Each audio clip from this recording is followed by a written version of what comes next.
Selamat datang di Beetle Channel, semoga kita bahagia. Jangan lupa subscribe, like, komen dan share agar channel ini semakin berkembang. Terima kasih. Novel Kemenangan Dalam Hidup, Bab 1801-1805. Bab 1801. Bas mengangguk ragu-ragu dan berkata dengan senyum pahit, seharusnya tidak ada masalah besar. Tetapi jika Anda tidak ada di sana, semua orang akan merasa bahwa tulang punggung mereka hilang. Apakah kamu pikir aku akan menemanimu selama sisa hidupku? Untuk meredakan tekanan Bas, Jasper bercanda dan berkata, saya yakin Anda akan melakukan pekerjaan dengan baik. Jika Anda tidak melakukannya dengan baik, saya akan mengurangi semua gaji Anda. Bas menjawab dengan keras, kamu harus pergi tanpa khawatir. Kami akan tahu apa yang harus dilakukan. Pergi tanpa khawatir. Terima kasih atas kepastiannya. Jasper terkekeh, bangkit, dan keluar dari ruang komando. Saat dia berbalik, senyumnya menghilang, dan ekspresi khawatir muncul di wajah Jasper. Sekarang semua pihak di pasar Supreme mengumpulkan kekuatan. Seseorang harus tidak berasumsi bahwa hanya ada Summerlands JW Capital serta modal Wall Street. Ibu kota tersembunyi dari negara atau konsorsium lain tidak terhitung jumlahnya. Selain itu, tidak satu pun dari orang-orang ini yang baik. Begitu ada kesenjangan kekuatan yang jelas antara sisi pendek dan panjang, mereka akan segera bergabung dengan sisi pemenang dan mengepung yang kalah. Pada saat itu akan menjadi situasi yang menghancurkan bumi di mana mereka akan menjadi musuh dunia. Bahkan 10 JW akan merasa tidak mungkin untuk menahan serangan semacam ini, apalagi 1 JW. Oleh karena itu, prioritas Jasper sekarang adalah menstabilkan situasi dan mencegah pasar menunjukkan kekuatan gap yang jelas antara short dan long. Di dalam. Namun, itu sederhana untuk dikatakan tetapi membuat stres untuk dieksekusi. Dengan kepala penuh pikiran, Jasper tidak meninggalkan perusahaan tetapi sebaliknya, dia kembali ke kantornya yang biasa. Wendy sudah menghibur sekelompok tamu di sana. Tidak banyak orang, karena hanya 5 orang lain yang duduk di dalam. Grup ini terdiri dari penata rias profesional, videografer, sound engineer, pembawa acara, dan asistennya. Tim ini terdiri dari semua orang asing, yang berasal dari majalah Time yang terkenal. Kali ini, bahkan pemimpin redaksi Ms. Swift secara pribadi datang dan bertindak sebagai pembawa acara. Ya, Jasper bermaksud menggunakan kekuatan majalah Time untuk meledakkan masyarakat Amerika Serikat dengan opini publik 20 tahun sebelumnya. Dalam kehidupan sebelumnya sebelum reinkarnasinya, seorang pria di Amerika Serikat yang membuat mobil listrik dapat membuat nilai mata uang virtual yang awalnya tidak berharga melonjak 100 kali lipat dalam semalam, menempatkannya tepat di belakang Bitcoin yang terkenal. Pada saat yang sama, dia juga bisa mengecilkan nilainya lebih dari 3 poin hanya dengan satu kalimat. Terus terang, ini semua tentang menggunakan opini online untuk mencapai tujuan modal.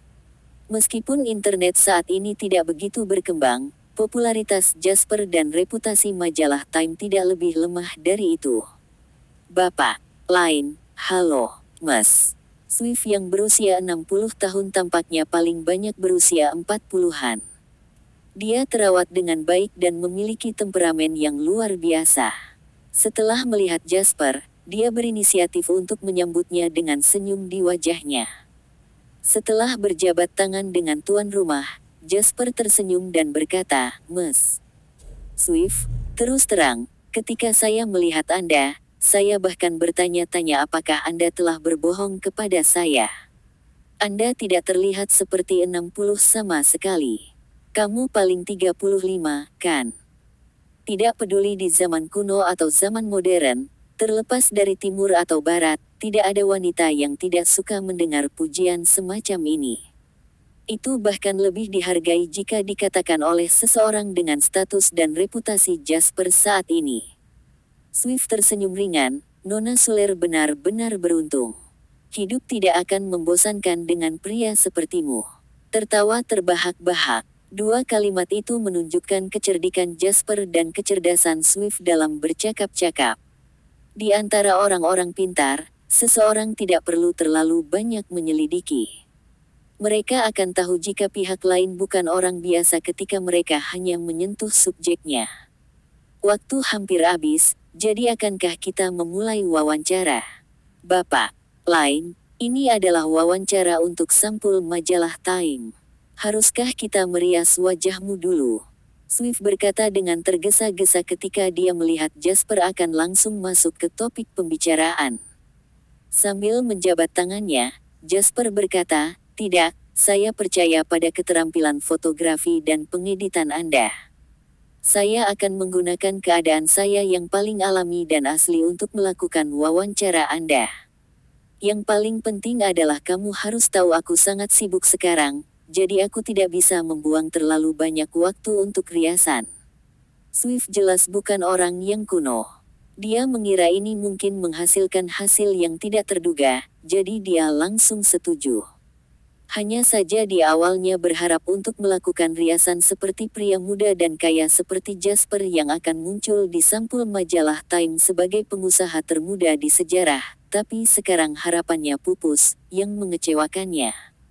"Aku akan membantumu merapikan pakaianmu," Wendy berkata lembut pada Jasper. Saat dia mengatakan itu, dia berjalan mendekat dan membantu Jasper merapikan kerahnya dengan penuh pertimbangan. Dia hanya berhenti ketika lipatan kemejanya tersusun rapi. Jasper memandang Wendy, yang sedang menundukkan kepalanya di depannya untuk membantu merapikan pakaiannya. Kemudian, Jasper berkata dengan lembut, "Aku menghargai ini." Meskipun percakapan semacam ini normal, bagaimanapun juga Wendy berkulit tipis. Dia menatap Jasper dengan sedikit kesal, mundur 2 langkah, memeriksanya dari ujung kepala sampai ujung kaki, dan akhirnya mengangguk puas ketika dia melihat tidak ada hal lain yang tidak pada tempatnya. "Baiklah, wawancara kita secara resmi awal." Setelah mengajari Jasper posisi dan sudut duduk yang sangat fotogenik, Swift duduk di seberang Jasper dan memberi isyarat kepada videografer dan sound engineer untuk mulai bekerja. Kalau dipikir-pikir, ini adalah pertama kalinya Jasper menerima wawancara serius, dan itu dengan media berpengaruh seperti itu meskipun ini adalah pertama kalinya baginya. Karena itu, Jasper sangat gugup. Jelas bahwa Swift sangat berpengalaman. Dia bisa melihat sekilas bahwa Jasper merasa tidak nyaman, jadi pada awalnya, dia mulai dengan beberapa topik yang lebih ringan untuk perlahan-lahan memudahkannya. Tidak butuh waktu lama bagi Jasper untuk akhirnya rileks. Pada saat ini, wawancara juga menyelami topik. "Bapak Lain, karena JW belum terdaftar, kami tidak dapat mengetahui kekayaan Anda yang sebenarnya melalui saluran tradisional. Sudahkah Anda menghitungnya? Berapa banyak uang yang Anda miliki?" Jasper tertawa dan berkata, "Saya belum benar-benar menghitungnya, tetapi saya dapat memastikan bahwa saya tidak khawatir tentang makanan dan pakaian. Bahkan, ketika kekayaan mencapai tingkat tertentu, itu akan menjadi tanggung jawab sosial. Misalnya, saat ini JW mempekerjakan sekitar 40.000 hingga 50.000 karyawan, dan di belakang mereka ada 40.000 hingga 50.000 keluarga. Selain itu, operasi perusahaan yang stabil dan pembayaran pajak yang stabil itu sendiri merupakan tanggung jawab sosial." Swift jelas tidak puas dengan penghindaran licik Jasper. Dia bertanya, meskipun tidak ada angka spesifik, dalam skala industri saat ini, JW tidak diragukan lagi adalah perusahaan swasta terbesar di Summerland, sementara Anda, Tuan Lain, juga orang terkaya nomor 1 di Summerland. Apakah Anda memiliki sesuatu untuk dikatakan tentang ini? Orang terkaya. Saya tidak berani menerima ini judul. Jasper melambaikan tangannya dan berkata, "Sebenarnya, judul itu hanyalah gimik untuk dibicarakan oleh masa yang usil. Mengapa saya menginginkan gelar itu? Namun, saya mengakui skala industrinya. Hanya saja industri JW masih relatif terfragmentasi dan belum memiliki sistem pusat yang efisien dan modern untuk mengintegrasikan pengelolaannya. Saya sudah menempatkan ini sebagai tugas prioritas tertinggi dalam agenda pertemuan JW sehingga akan segera ada perubahan yang diterapkan. Karena tujuan JW adalah menjadi perusahaan multinasional modern, kami tidak hanya ingin mendapatkan uang dari orang-orang di Summerland, kami sebenarnya lebih bersedia untuk mendapatkan pound dan dolar AS. Swift tersenyum dan tiba-tiba mengajukan pertanyaan yang sangat tajam dan sensitif. Bapak Lain, apa pendapat Anda tentang krisis di pasar subprime Amerika Serikat? Sorotan wawancara akan datang. Jasper duduk tegak dan diam. Dia berkata, ini adalah pertanyaan yang sangat menarik. Pertama-tama, apa itu krisis? Menurut pendapat saya, ini bukan hanya krisis di pasar subprime, tetapi celah yang disebabkan oleh seluruh sistem ekonomi Amerika Serikat. Gamer seperti kami tahu bahwa game atau program perangkat lunak akan memiliki berbagai bug. Beberapa bug merupakan celah karena akan membawa kemudahan dan keuntungan bagi yang menemukannya. Menurut saya, kapitalis di Amerika Serikat hanyalah sekelompok pemain nakal. Ketamakan mereka telah menyebabkan celah ini tumbuh lebih besar dan lebih serius. Pada akhirnya, yang harus menanggung kibatnya adalah warga negara Amerika Serikat. Sementara itu, mereka telah menghasilkan banyak uang dan telah meninggalkan pasar. Swift tidak menyangka Jasper mengatakan ini. Namun, bukannya panik, dia bergairah. Orang-orang di media tidak takut pada tamu yang cukup berani untuk mengungkapkan pikiran mereka, tetapi mereka takut pada tamu yang tidak berani mengatakan apa-apa. Mirip dengan pilihan yang sangat berpengaruh dari karakter sampul majalah Time, sebagian besar yang diwawancarai sebelumnya dibuat beberapa pernyataan halus, seperti Jaspers jawaban atas pertanyaan-pertanyaan sebelumnya. Namun, Swift dapat menjamin bahwa jika mereka menerbitkan pernyataan Jasper sekarang, popularitasnya pasti akan meledak. Jadi, Tuan Lain, peran JW Capital saat ini adalah mengungkap bekas luka ini, kan? Jasper tertawa dan berkata, itu tidak begitu mulia. Saya baru saja melakukan beberapa investasi di pasar atas dasar hukum dari perspektif kepentingan komersial. Sebagai contoh, saya pikir pasar subprime akan runtuh dan jatuh, jadi saya bearish. Jika saya pikir itu akan naik, maka saya akan membeli lebih banyak. Ini sederhana itu. Kalau begitu, Pak Lain, menurut Anda, ini sepenuhnya dari sudut pandang kepentingan komersial dan tidak melibatkan faktor politik apapun. Setiap pengusaha Summerland biasa tidak akan berani menjawab pertanyaan yang diajukan Swift. Namun, Jasper masih memberikan jawabannya. Tidak, saya hanya seorang pengusaha. Saya berbisnis untuk menghasilkan uang dan membayar pajak. Sesederhana itu. Politik adalah masalah yang harus ditangani oleh politisi, dan saya tidak akan berpartisipasi di dalamnya. Bapak Lain, sebagai salah satu pengusaha investasi paling sukses di dunia dalam kelompok usia Anda, apakah Anda memiliki sesuatu untuk dibagikan dengan investor biasa? Jasper berpikir sejenak dan berkata, hormati hukum pasar. Apa yang seharusnya runtuh pasti akan runtuh. Sebelum berinvestasi, selidiki situasi industri yang sebenarnya dan pelajari lebih lanjut tentangnya. Selanjutnya, saya harus meminta investor di Amerika Serikat untuk bersiap menghadapi musim dingin keuangan.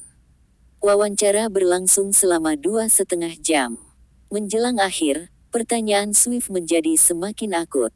Dia bahkan bertanya kepada Jasper apakah dia mempertimbangkan untuk mendaftarkan JW di Amerika Serikat.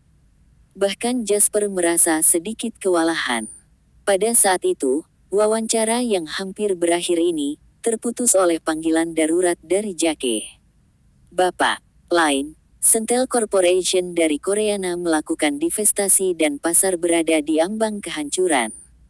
Kalimat pendek itu memicu badai di hati Jasper.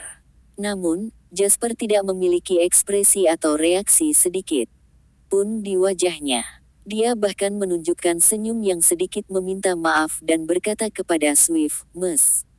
Swift, ada keadaan darurat di pihak saya, dan saya harus menanganinya secara pribadi.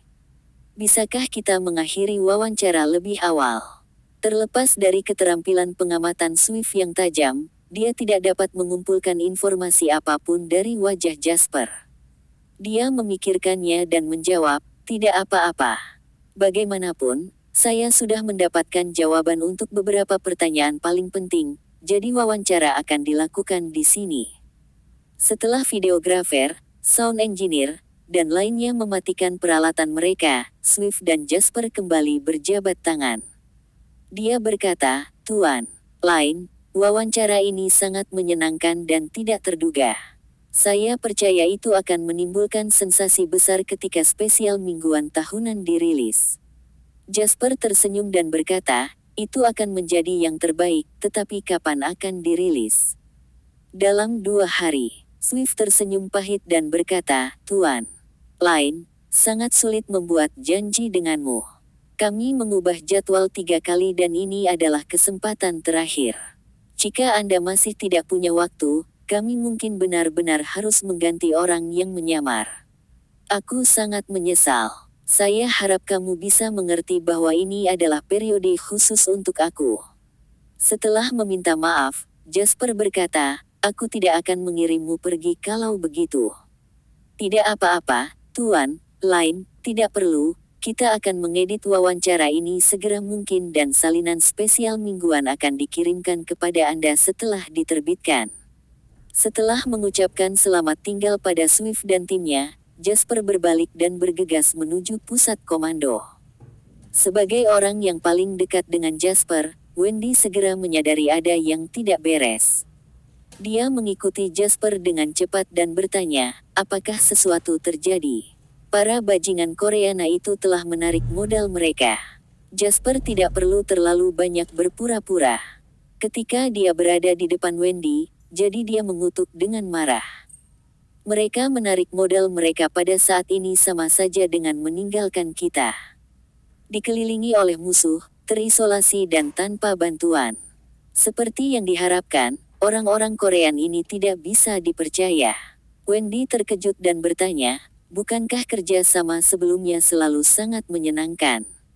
Mengapa mereka tiba-tiba melakukan divestasi? Mereka harus dihadapkan dengan minat yang cukup besar bagi mereka untuk bertindak atas masalah yang begitu besar." Jasper mengangguk dan berkata dengan murung ekspresi, "Kita tidak perlu berpikir untuk tahu bahwa mereka pasti berada di bawah tekanan dari Amerika Serikat. Ketika dia datang ke pusat komando, itu sudah sangat kacau." Jake langsung menghampiri Jasper. Saat mereka berdua berjalan, Jake melaporkan, "Divestasi Sentel Corporation telah menyebabkan peningkatan tajam dalam tekanan pada kami. Poin yang Anda minta untuk kami pertahankan telah dilanggar dan pasar subprime masih meningkat. Permodalan Sentel Corporation adalah salah satu aspeknya. Yang paling penting adalah penarikan mereka memberi dunia luar sinyal bullish, yang sangat tidak menguntungkan bagi kami. Katakan padaku berapa banyak kita kalah." 30%, Jake terlihat murung dan berkata, "Kerugian saat ini sudah mencapai 30% dan masih terus bertambah. Untungnya kami memiliki penjaga istana yang membantu kami dalam situasi ini, jika tidak, kerugian kami sekarang setidaknya 50%. Pada saat ini, Jasper sudah berjalan ke layar. "Tunjukkan kandil 15 menit grafik," perintah Jasper. Layar disesuaikan segera setelah Jasper selesai berbicara, menampilkan grafik candlestick dengan node 15 menit. Pada saat ini, orang dapat melihat seluruh kutipan transaksi di layar. 2 node yang lalu, yaitu 30 menit yang lalu, grafik telah naik dengan kecepatan yang sangat lambat di antara turbulensi. Bahkan sebelumnya, ketika Bank SBS yang berafiliasi dengan penjaga istana memasuki pasar, seluruh pasar subprime turun sebagian besar. Ini karena posisi BIRS telah diperkuat oleh dukungan dari SBS Bank, yang telah sangat meningkatkan kepercayaan pasar pada sisi short.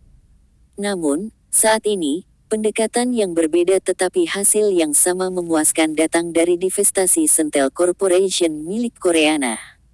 Pengaruh yang dibawanya tidak dapat diimbangi dan dihapus sama sekali. Sudah waktunya istirahat siang. Jake berkata lembut di telinga Jasper ketika dia melihat data berhenti bergerak di layar saat dia menatapnya dengan pandangan kosong. Dia terdengar lega. Untungnya, masih ada istirahat saat ini, yang memungkinkan dia dan tim untuk istirahat selama 4 jam. Jika tidak, tekanan menyaksikan indeks pasar subprime naik liar sudah cukup untuk memberi mereka gangguan emosional. Semuanya, pergi dan istirahat dulu. Jasper melambaikan tangannya. Kemudian, dia memasuki kantornya di ruang komando dan ditutup pintu.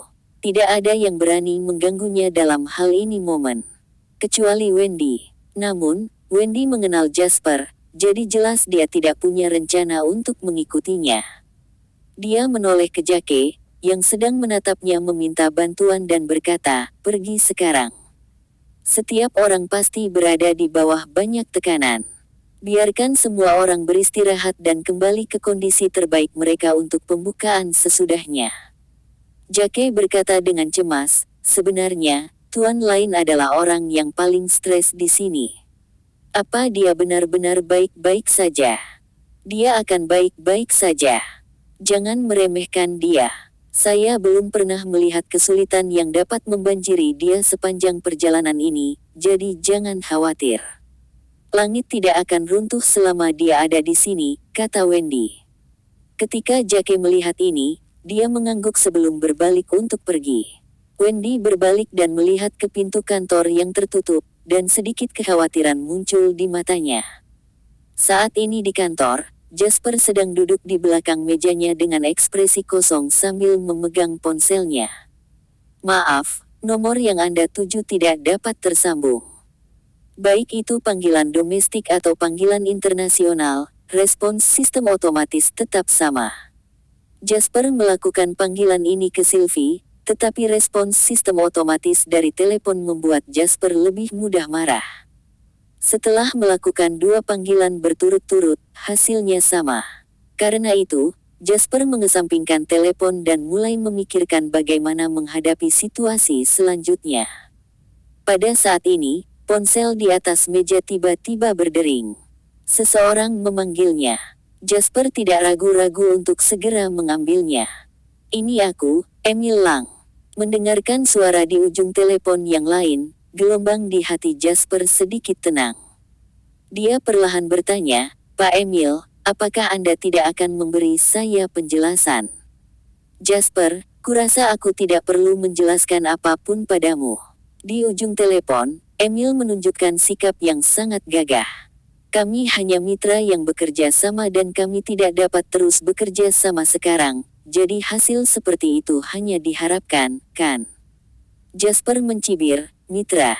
Apakah kamu masih mengakui bahwa kita adalah mitra? Apakah itu berarti bahwa yang disebut mitra hanya meninggalkan rekan-rekan mereka dan melarikan diri pada saat yang paling kritis dalam budaya perusahaan sentel dan juga budaya nasional Koreana?" "Saya tidak punya pendapat jika sentel takut dan ingin mundur, tapi yang tidak boleh dilakukan adalah menarik modal secara sepihak tanpa pemberitahuan sebelumnya. Apakah menurut Anda ini masuk akal?" Di ujung telepon yang lain, Emil terdiam beberapa saat. Kemudian, dia menjawab, "Saya akui bahwa sentel melakukan kesalahan dalam hal ini, tetapi Anda tidak dapat menyalahkan saya. Sentel adalah perusahaan multinasional. Kami memiliki terlalu banyak industri dan bisnis di dalam dan luar negeri, jadi kami perlu membuat pertimbangan gambaran besar berdasarkan situasi saat ini. Sekarang, potensi kerugian yang mungkin kami tanggung jauh lebih besar daripada manfaat bekerja sama dengan Anda, jadi kami harus melepaskannya. Saya dapat memberitahu Anda dengan jujur bahwa sebelum keputusan untuk melakukan divestasi dibuat, 70% dari bisnis global sentel terpengaruh. Kementerian Perdagangan Amerika Serikat bahkan mempertimbangkan untuk menambahkan sentel ke daftar sanksi nasional. Ini akan menjadi pukulan telak bagi sentel. Tidak hanya itu, bahkan Gedung Biru memiliki pendapat tentang kerja sama kami dengan Anda. Ini adalah pemerintah Amerika Serikat yang secara langsung menekan Koreana melalui jalur resmi. Anda tahu bahwa sentel tidak punya pilihan dalam situasi ini. Sementara itu, Amerika Serikat hanya memberi saya 3 jam untuk membuat pilihan, jadi saya hanya bisa memutuskan ini. Jasper diam mendengarkan kata-kata Emil. Setelah waktu yang lama, dia berkata dengan lemah, Sentel adalah hegemon bisnis Koreana. Bahkan bisa dikatakan Sentel menguasai seluruh aspek masyarakat Koreana. Anda mengakui fakta ini kan, Pak Emil? Emil jelas tidak tahu mengapa Jasper tiba-tiba mengubah topik pembicaraan, tetapi dia masih dengan sabar menjawab, ya, saya tidak akan menyangkalnya. Dan konsorsium serupa juga ditemukan di Sunrise Land, seperti Trader Financial Group dan Sumitomo Corporation. Status mereka di Sunrise Land sama dengan status Sentel di Koreana. Nada bicara Jasper menjadi semakin acuh tak acuh dan menghina. Dia melanjutkan, tapi Pak Emil, pernahkah Anda memikirkan pertanyaan ini? Koreana dan Sunrise Land memiliki latar belakang kebangsaan yang sama. Mereka berdua miskin sumber daya tetapi negara-negara kecil yang berkembang secara ekonomi dengan luas daratan yang kecil. Trader Financial Group dan Sumitomo Corporation adalah konsorsium modal domestik teratas seperti Sentel, tetapi apakah 500 perusahaan teratas dunia yang jauh lebih berpengaruh daripada Sentel? Bagaimana mungkin Trader Financial Group membuat konsorsium Gerbang Barat menurunkan kepala dan membayar ganti rugi pada tahun 1996? Mengapa Trader Financial Group memenangkan gugatan arbitrase internasional yang berlangsung selama 10 tahun? Apakah Sentel berani melakukannya? Kamu tidak. Karena kelemahanmu terukir di dalam tulangmu. Bahkan jika saya selalu membenci orang-orang di negeri matahari terbit, ada satu hal yang Anda dan saya harus akui. Orang-orang dari Sunrise Land dipaksa untuk menundukkan kepala mereka pada kenyataan, tetapi bahkan jika mereka melakukannya. Ini di permukaan, mereka masih memiliki sifat keras kepala, keberanian, dan kebiadaban intrinsik untuk menolak mengakui kekalahan yang terukir jauh di dalam tulang mereka. Sementara Koreana adalah bangsa tanpa tulang punggung. Tubuh dan jiwa Anda membuat Anda tunduk pada semua orang, dan bahkan tulang dan gen Anda mengakui bahwa Anda lebih rendah. Jasper bisa dengan jelas mendengar napas Emil menjadi lebih cepat dan lebih berat melalui telepon saat kata-katanya menjadi lebih tajam. Jelas, dia akan menyalahkan kemarahan pihak lain, tapi dia tidak peduli. Tidak apa-apa jika Sentel memutuskan untuk berlutut, tapi Tuan Emil, saya akan mengatakan ini, saya tidak akan membiarkan masalah ini berhenti. Setelah masalah ini diselesaikan, saya akan mulai benar-benar memandang rendah Sentel, Langs, dan Koreana.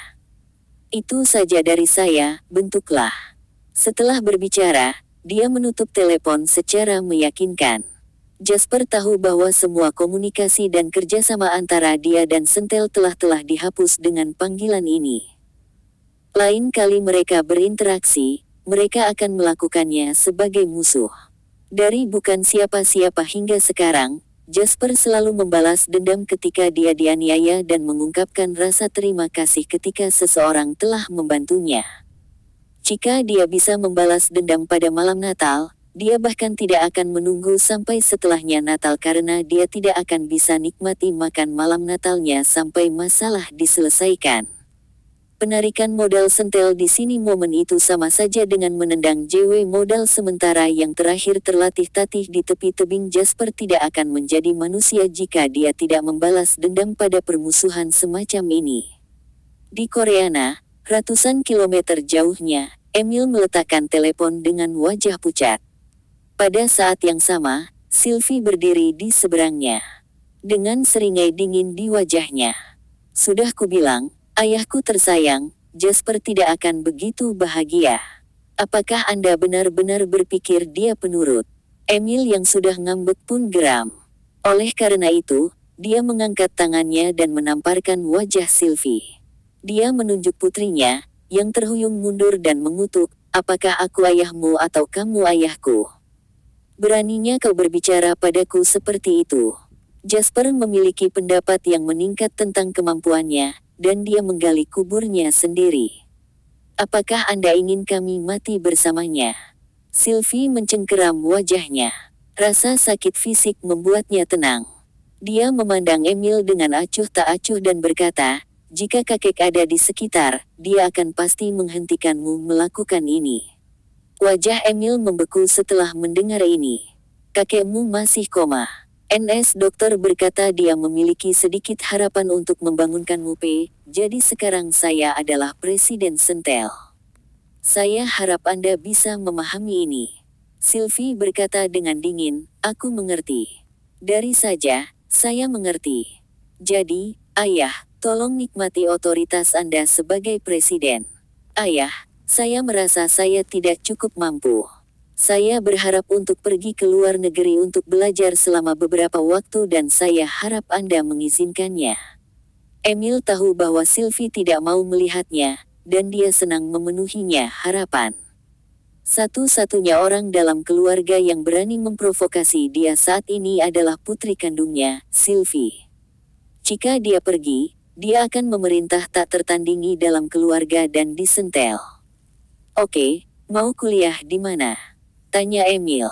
Universitas Ibu Kota menelan. Tanah air. Emil mendongak tiba-tiba. Bersambung, terima kasih telah menyaksikan dan mendukung channel ini.